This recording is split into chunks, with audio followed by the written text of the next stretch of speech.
Hey everyone, Saul from Three Kingdoms Games here, coming to you today with what has become one of my more popular solo player games. It also plays up to 5 players and it's completely cooperative.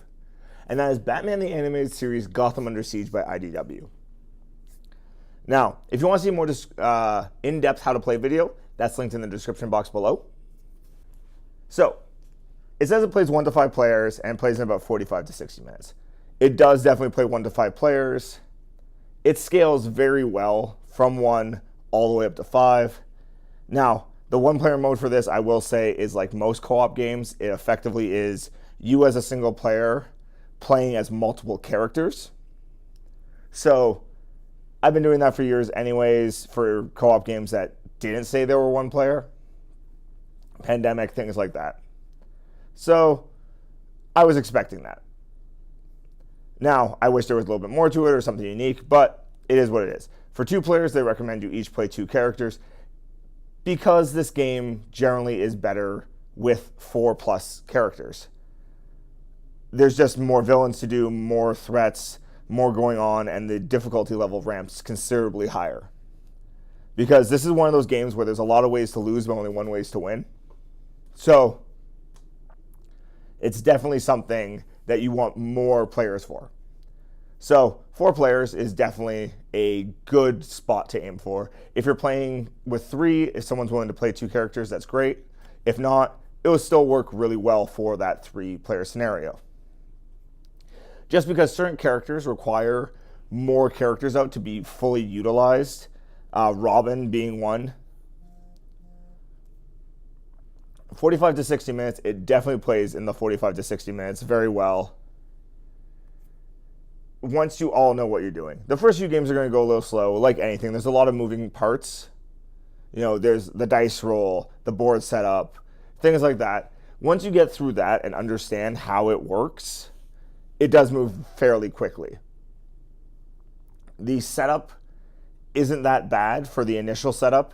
Each round there's a little bit of tediousness with the how you have to lay out the masterminds and the villain tokens and things like that. But there's lots of charts and things that will tell you what you need to do. So it just follow along and you'll get through it. The buildings all fit within each other and fit into the box very easily. So, putting it away at the end, a little bit of Tetris, but it's not that bad considering. They were also smart in making these buildings able to fit inside each other. So, you can fit them in the box pretty easily, just like so.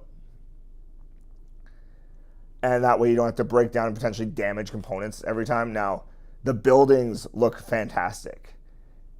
If you haven't seen it, and you'll see it in my other video, they look like they're straight out of the animated series, which I think is fantastic. The stills they used for the cards are these iconic moments from the animated series. The poses for the characters, which there are 5 different characters from the animated series you can be.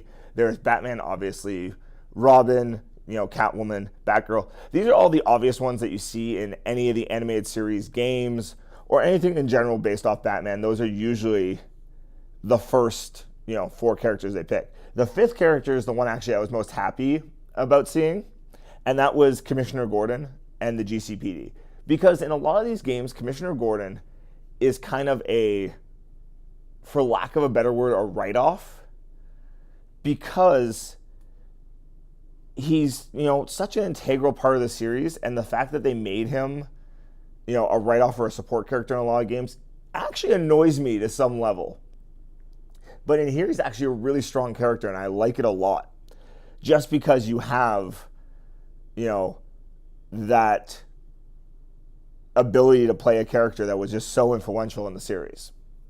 Now, the replay value is super high on this game because besides just being dice rolling and the way you get your abilities, because you have 10 different abilities, but you're only using 1 on any given turn. Sorry, 5 different abilities, and you're only using 1 on any given turn act, and there's 4 different acts. So you're not going to necessarily see every ability on every act. You're only going to see 1. So you could play the same character through 5 different games and potentially not see the same skill in the same act in any of them, which is really cool. Also, the acts have multiple cards within them, And those will vary from playthrough to playthrough. So you might not have the same challenges to overcome in every playthrough. Same with the masterminds. So all those things together with all their variability, the fact that you have different city tiles that you're going to be using in each game, there's just so much replay value. There's so much depth to this game. Now, the component quality is fantastic. I've already talked about some of the highlights.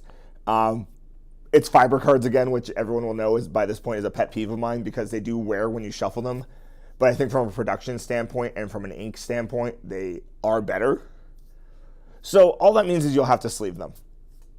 But they did the smart thing. They made it a standard size playing card, which means you can go into any game store, perhaps Three Kingdoms Games in Markham or Toronto, and pick up sleeves for this game super easily. Obviously get clear sleeves so you can enjoy the art on the back of the cards and the front of the cards. The rulebook is pretty well organized and pretty well laid out. There's a couple things I think they could have been clearer on, but that's every rulebook. There's always a few things that could have been a little bit better. The art of writing a rulebook is actually really, really hard.